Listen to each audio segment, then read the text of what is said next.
It's on for young and old here at Mount Panorama. Carrera Cup time right now. Race 3 of 3 in a championship that has been fascinating. Your commentators, Greg Rust, and a great thanks to Garth Tander for joining us.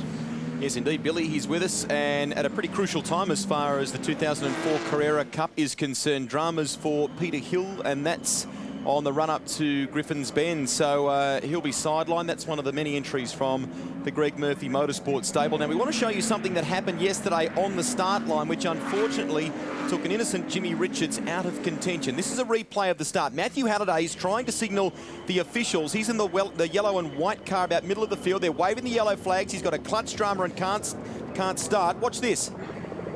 Crunch. And Jimmy Richards in the OAM's Porsche in the background is left with nowhere to go, Garth Tander. A lot of front-end damage. And this was yesterday's second race of 3 for the weekend. What does that do in terms of the championship? Well, Alex Davison, who will start this one from position 2, has already acquired 213 points for this round. He needs 219 to guarantee him the 2004 title. So basically, Alex would have to DNF today for Jim Richards to have any chance of winning the title. Fabian Coulthard, a great day for him. He'll start this one from pole position. We drift back Clark Quinn alongside Tony Quinn. In this one as well, Craig Baird, who'll also be lining up today for the Bob Jane T-Marts 1000. Stephen Bourness. Peter Hill, as we know, has got dramas, and his sideline there, he'll be a spectator up at Griffin's Bend. Dean Grant and Paul Freestone, 13 and 14. We drift back through this big field. David Thexton, Bryce Washington making his championship debut, stepping up from Formula 4. Jimmy Richards from the rear of the grid along with James Kondouris. But first, let's get a quick pit update. Here's Paul Gover. Thanks, Rusty. Jim Richards is the only car that was able to be repaired yesterday. It didn't come back from the TAFE pedal meters until 2 a.m. and the guys have had no sleep at all. Kondouris has actually switched into his spare car because he owns 2. There you go.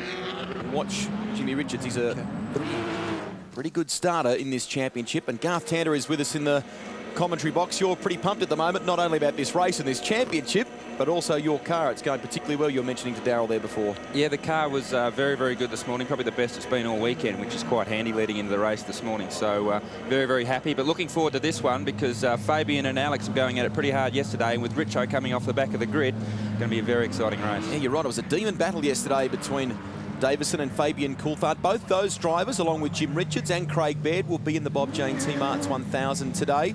Craig with Team Kiwi. Of course, Jimmy lining up with his son Stephen, who snared pole position for the great race yesterday. And as far as Fabian Coulthard is concerned, he'll line up at Tasman Motorsport alongside Jason Richards. And Alex Davison, another part of the Castrol Perkins squad, with Jamie Whincup in the VX Commodore. Flycam shows you the view from pit straight and will keep you up to speed in pit lane on what is our biggest Bathurst broadcast ever. And this is one of the many great support races. We're set for a start here. Good start by Coulthard, a little bit sideways from Alex Davison. Pretty much a drag race between the two of them as they head to Hell Corner for the first time, and Davison is forced to give as Coulthard muscles his way through, up on the ripple strips for Alex Davison. Where's Jim Richards in the fray? He's playing it safe, trying to work his way through up Mountain Straight. Well, the best thing about that start was everyone got away from the line and we're all clean heading up Mountain Straight. Richo's picked off a couple, and I would expect that he'll have a couple more going into Griffiths Bend. The critical thing here is being fast on cold tyres. All of them running on a control Michelin tyre, and this year's spec, if you like, has offered a bit more grip than last year's. But the guys that tend to get the better jump are those that go hard early. Well, noticing yesterday that both Fabian Coulthard and Alex Davis had both their fastest lap on the last lap of the race. They got faster and faster every lap. And this morning's race, the track temperature will be a lot cooler, so I would expect the same thing to happen. I would actually expect that the guys will be a little bit faster. And Alex set a lap record yesterday on the last lap at a 13.5, which is pretty handy lap time. And I would have thought they'll go a little bit faster this morning. Staggering pace when you consider that they're a six-cylinder Porsche. They don't have the horsepower that a V8 supercar has. A lot of great control mechanisms in this category. The best one-make series in the world, no doubt about it. Davison, the man currently running in second place, wants this championship. He returned to Australia for the Eastern Creek round. Look at the way that car is bouncing around as it exits the top of the mountain, and they head now for Forest's Elbow for the first time. Been very impressed with Jonathan Webb this weekend. He's running with both Fabian Coulthard and Alex Davison here, both the class of the field along with Jimmy Richards this year, and to come to Bathurst and run with a quick pace like these guys and going with them on the first lap on cold tyres. He's done a very good job this weekend, and if he can stay with the top two, he might surprise them later in the race. Yeah, stellar performance by Jonathan Webb, and he's been spending a lot of time testing. Look at the way Davison's car bounces around. A very nervous entry to Caltech's chase, but he recovers. Typically yesterday he was running very wide on the run down into the chase, carrying that little bit of extra speed. These cars are very stiffly sprung. We've mentioned it many times before in the Carrera Cup telecasts, and it's actually a little bit bumpier going down into the chase this year, and these cars are bouncing around probably a little more than they were this time last year, and Alex is going pretty deep into there, and the car literally is just bouncing off the road and running wide. Pretty hairy at 280 odd kilometres an hour. Particularly awesome sight, and they sound fantastic. That distinctive Boxer six-cylinder engine that is uniquely Porsche. Look at the VIP Pet Foods entries here. Craig Baird in the mix, and Clark Quinn, and the man who owns the squad, Tony Quinn, as well. At the moment, it's Clark who has the edge on Craig Baird as they head into Griffins. Craig's in car 2, 28 is Clark. So that's a good battle going on there when you consider that Craig's, I guess, been the mentor as far as Clark Quinn's concerned for the year. He's been giving them a big hand. James Cressy was a part of the team, the young Kiwi, up until about Sandown, and Craig stepped in to replace him now, and he's been working very closely with Clark all year to bring him up to speed with these machines. Yeah, good job by Clark to be in front of Craig at this stage, because Beardo's obviously done a lot of laps around here at Mount Panorama, and also when Craig jumped in the car at Sandown, was immediately on the pace with Jim Richards, Alex Davison and Fabian Coulthard. So to be in front of the teammate up at Mount Panorama in front of the big crowd is a fantastic effort. Matthew Coleman in the mix in car 62. He's in position 8 at the moment, just ahead of Stephen Borness. And Matty's chasing Kevin Bell in one of the 2 Bob Jane T-Mart's entries. Matty, of course, has endured a bit of a difficult time of late. His father, Alan, passed away. He was just 60 years of age. Been suffering with cancer for some time. A good mate of the Jane family and the Jones family for that matter, and this race meeting very much dedicated in his memory. As they head down Conrod Straight once again. Bell on the last lap was a 2-minute 22.18, but you've got to contrast that with Fabian Coulthard, who locked in a 2-minute 16.18, so they're not quite down to the fast break. Oh, look how wide Stephen Borness ran then, right out on the white line on the entry to Caltech's chase. Taking the Alex Davison approach to the Caltech's chase there. Davo up the inside. Speaking of Davison, well, he wants to go out and win this championship with a victory. He scored his first ever Bathurst race win on Friday in the opening race of 3 here in the Carrera Cup. And that's a good move. He's had enormous amounts of experience in these cars. Left Australian shores after running in Formula Ford to run with a German team in the Carrera Cup. He's also contested a couple of Super Cup events which run alongside Formula One, and plenty of miles in Carrera Cup. Larry Perkins has seen this bloke and snaffled him up pretty quickly, hasn't he? He has, and Alex has been the class of the Carrera Cup this year. There hasn't been a doubt about that, but Fabian's really come on strong in the second half of this year. He was definitely the fastest guy at Sandown, but just had a few dramas, and has been very, very pacey here this weekend also. We just noticed on the lap times that last time through. Okay, here we go. This is the replay on the run down into Murray's corner, and Davison plays the intimidator, bit of weaving left and right, and he carries that extra speed in. Gotcha. It was actually a relatively simple move, so whether Fabian just wants to sit behind and see whether Alex is stronger in any part of the track, or Fabian feels he's stronger in any part of the track, but looked a little bit easy for Alex to slide through there, but he is pulling a gap across the top. Just getting back the last lap through, Davison with a 14.0 already on the second lap, so going to be very interesting as the race goes on to see what the lap times are going to be like. So Davison swings down now. Forrest's elbow and onto Conrod Straight once again. Fabian Coulthard in the tow. Coulthard's, as Garth has mentioned, has done a terrific job. Made his first, I guess, debut in, or had his debut in V8 supercar terms at Oran Park with the Tasman Motorsport operation, which has obviously close links with the Carrera team here. And he drove the older model VX Commodore there. Did a good job, finished in 19th place, and has been doing some testing with that team since, and obviously confirmed for the endurance races and running alongside Jason Richards in their VY Commodore. We'll take a break on our coverage of this round of the Carrera Cup. Will a champion be crowned? And we're gearing up for the Bob Jane T-March 1000 as well. Stick with us, more right after the break.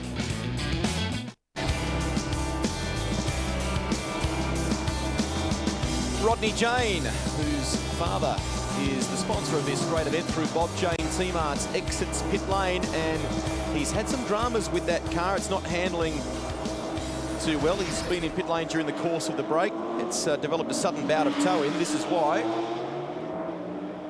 And he reported, Garth Tander, during the break there that the car had developed some sort of shudder beneath the car prior to it happening. So let's watch the top of the screen here. That's when it first clouts the wall. Unusual place, just as it's approaching VB Dipper there, just to run wide, and he reported on the radio that the steering just went, and you can see here again collects the wall leaving the dipper, so obviously there's an issue there with the steering arm or something like that, and he's caught Rodney out. But Alex Davison absolutely flying. He is flying, so much so that he's dipped beneath his own benchmark set yesterday, the new lap record, a 2-minute 12 now, .533. Fabian Coulthard trying to go with him, but he's still in the 13s. It's a low 13. Now here's Jim Richards, the man on the march, and he's inside the top 10. He's chasing down Matthew Coleman. Jim is up tonight. That's an impressive performance, but it's nothing that you wouldn't expect from Jim Richards. Well, he's a tradesman, isn't he? He just gets in and does the job, and to have a car as bent up as it was yesterday, and still got a bit of battle scar on it now, but to have a car as bent as that, get the car fixed is a mammoth effort in itself, but then doing the job here is fantastic. Now, all Alex Davison has to do is stay on the track, and he will win the championship for 2004. Is that Fabian Coulthard? Indeed it is. The man running in second spot at Skyline has gone off the circuit. They're both, Alex and Fabian, on their fastest first sectors of the race, both on that lap, and obviously McPhillamy, Fabian's had a big go and just run wide, and very, very lucky to be sitting in the sandpit and not to be with a 3 foot shorter Porsche. Yes, exactly right. Be interesting to see what the officials decide to do, given that it's such a fast part of the circuit. He's at least in the sand trap there, but it's just off the edge of the track. So Fabian Coulthard, disappointment for him. He'd shown impressive speed yesterday and a great race win. Yeah, it looks as though, Rusty, now they have thrown the safety car out at McPhillamy Park. The approach speed in a Carrera Cup car is 200 kilometres an hour, so they were going to always have to throw the safety car out. Hopefully they can get this fixed up quickly. Here's the replay. Look at the gap between Davison and Coulthard. All back end steps out, and we sort of saw that on a couple of occasions. When he came up into the cutting at one stage there a few laps back, he was trying to stay in touch with Davison. Watch this again. Talk us through. Just coming over the hump into McPhillamy, the rear of the car gets very, very light, and Fabian's just lost the rear and tried as hard as he could to catch it, but obviously just a little bit too much, just given the inside wall a small kiss, and he's very, very lucky to get away with that one. Look at that. Lucky. It's got the slightest grays of red paint across the front of it. Very lucky, very lucky. So Audi safety car is out, and it could finish under safety car, this one. Jonathan Webb now up to second. Clark Quinn is third. Just to quickly bring you up to speed, this is a massive day of motorsport for Network 10. Obviously, the Bob Jane T-March 1000 coming up. We'll also hopefully bring you coverage of the Formula One race this afternoon. They've had some incredible weather up there at Suzuka. Typhoon conditions. The plan of attack at the moment is qualifying this morning, weather permitting, and it seems as though that will happen. And then they will race later on this afternoon after the Bob Jane T-March 1000. Later this evening, Daryl Beattie and I will bring you the coverage of the Malaysian round of MotoGP. 1 week out, I should say, from the Australian round of the championship. We can tell you that Valentino Rossi is on pole after banking a lap 2-minute 1.833. That was a great effort in the Yamaha, or on the Yamaha, I should say, and he did it in the second qualifying session. Alex Barros, second fastest on the Honda. The front row completed, Garth Tander, by Kawasaki. Shinya Nakano doing a good job on those Bridgestone tyres. Makoto Tamada is in the top 5 as well. Second row is Sete Gibernau, Tamada, Nicky Hayden. Row 3, Max Biaggi, John Hopkins on the Suzuki, which also wears Bridgestone boots, and Carlos Checa. You'd have to say the Bridgestone guys are really getting their act together with MotoGP these days, doing a good, great job. Yeah, exactly right. Certainly shown some good speed of late, and some great performances at the Motegi round of the championship in Japan, and of course Makoto breaking through for his first race victory in Brazil, and also that was the first Bridgestone pole position as well, with the former champ Kenny Roberts on pole there.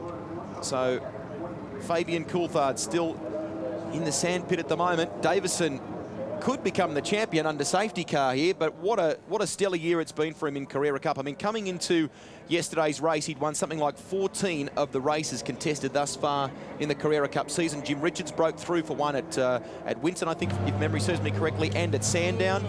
Jimmy won the round at Sandown there, but he's certainly been the class of the field, and he's raised the benchmark again in this championship. He has, and we've mentioned it plenty of times. He's the class act, and to come back from Europe and really has taught the boys a thing or two about Carrera Cup racing, and not a bad way to go out winning your championship here at Bathurst, fastest lap of the race, and winning the race with a new lap record. Just hopefully we can get started so he doesn't finish under safety car. Here's the man who's been watching his dad after that brilliant lap to snare pole position yesterday. What a great day for the Castrol Perkins camp. Stephen Richards will start this one from pole position. Let's go to pit lane, Paul. Rod Jones has come back in. They have now diagnosed that it definitely bent to steering arm, and that's why he hit the wall at least one of those 2 times. They parked the car now, but it's typical of Bathurst that he wanted to go and have one more lap around this place before he definitely parked it. Yeah, it's got that lure, hasn't it? You can understand that. Not too sure I'd want to be heading out there with a bent steering arm, though, but you always want to get back in the race. There's no doubt about that. So we saw there Fabian Coulthard rejoining the track. Will we have one last blast? One fast lap to determine the result of this one as the field come down the hill. There's Coulthard joining the tail. Light still on the safety car, but I dare say they'll go out shortly. The boys obviously still very keen to go racing, keeping plenty of temperature in the tyres, so they want to go racing. Charlie O'Brien in the mix there, a man driving and very much a part of the WPS operation. He was given a last-minute call-up at Sandown after Neil McFadden came down with a virus and was unable to drive the V8 supercar there. So Charlie, who's been around touring car racing in this country for a long time, was drafted in, but he's been enjoying his Carrera Cup racing. He was very, very lucky yesterday to get out of that start line accident. He was right behind Jim Richards and just managed to get out from behind Jimmy's car and avoid all the carnage. So lucky to be there without too many scratches on the car. He certainly was. And Matt Halliday, incidentally, is a non-starter for this one today. The damage to his car was too much to be repaired. There's some of the debris on the road. I think that's probably a lot of the... It's just near the VB dipper there. Say remnants from the Fabian Coulthard excavating yes. service from McPhillamy Park. But the light's out on the safety car, so we'll get one lap of red hot go. And Jimmy Richards up to 8th with the field bunched up, so we'll see what he can do in one lap. This is going to be a ripper. The man at the front of the field, Alex Davison, will control the speed. Will he become the 2004 Carrera Cup champion? We're about to find out. The Glenford's Tools machine will bring them around the left-hander and onto the front straight, followed by the fast youngster, Jonathan Webb. Third is another youngster, Clark Quinn, being pushed all the way by Craig Baird. Look at Baird looking for an opportunity on his teammate. Flycam tries to chase these Porsches along pit straight. Now into Hell Corner. Richards, he's by Stephen Bourness. So he's up to 8th spot now and chasing Matthew Coleman. Look at him, lights ablaze. One lap remaining. Let's see how many positions Jim Richards can make up here. Craig Baird getting anxious in the background too. Yeah, well, this is an opportunity for those a little bit more experienced than the younger guys to pull a bit of a Swifty on with one lap to go. And obviously Baird will be doing everything he can to get past the boss's son in the last lap. But Jonathan Webb going with Alex Davison here. But very interesting when we get to the top of the mountain with all that debris on the circuit, and the guys won't have seen that yet, so they'll arrive there blind. So let's hope everyone gets through. A number of these competitors will line up for the Tasman Series in New Zealand, which starts very soon, to be run over summer. It was a great success last year. Craig Baird campaigned in it, so did Jim Richards, and a lot of fast Kiwi drivers, the likes of Matthew Halliday. There's a number of them that contest this championship in Australia as well. Over the top of the mountain for the final time. Look at that debris from the sand trap from Fabian Coulthard. He's back in 17th place right now. Richards endeavouring to find a way by Matthew Coleman, who's proving a tough customer here. I think it's really shown how far Carrera Cup has come, that Jimmy Richards just can't turn the lights on and fly through the field anymore, because I mean, no one's really intimidated of Jimmy anymore. I mean, last year I guess he probably would have been up to 2nd or 3rd by now, but the field has come along so far that you know, they don't give in easily. Solid piece of driving there from Matthew Coleman as well as they work down the chute. Conrod straight for the final time. Here's the man on course to become the champion. That back wheel gets off the deck a couple of times. Whoa, heart rate right up for Alex Davison. Impressive stuff. Like the guy just has to finish to win the championship, and through the chase he flicks the inside rear up. I mean, I think he's just doing it for the cameras. Underneath the bridge for the final time. What a brilliant year for Alex Davison. And at the mountain, he becomes the champion of 2004 in the Carrera Cup. Brilliant stuff. He drives, of course, for the Greg Murphy Racing operation. Excellent effort, and goes out with a win as well. What a way to claim the title. His father is here this weekend, obviously, to watch Alex and his brother Will, who are both campaigning in the V8 race. Alex with the Castrol operation, and Will, of course, with Team Dynamic. Bryce Washington there, his debut in the championship, bringing it home 14th in this race, just behind James Koundouris, Ash Samadhi in 12th. We'll recap the positions for you. Here you go. Davison is your race winner from Jonathan Webb. Clark Quinn, a 3rd spot. That's a great effort by the youngster. Craig Baird 4th. Tony Quinn rounds out the top 5. Jimmy recovered from the rear of the grid to be in 7th spot. But the champion of 2004 is Alex Davison as we take a break from the mountain. Stay with us. The big day. Still lots more to come your way.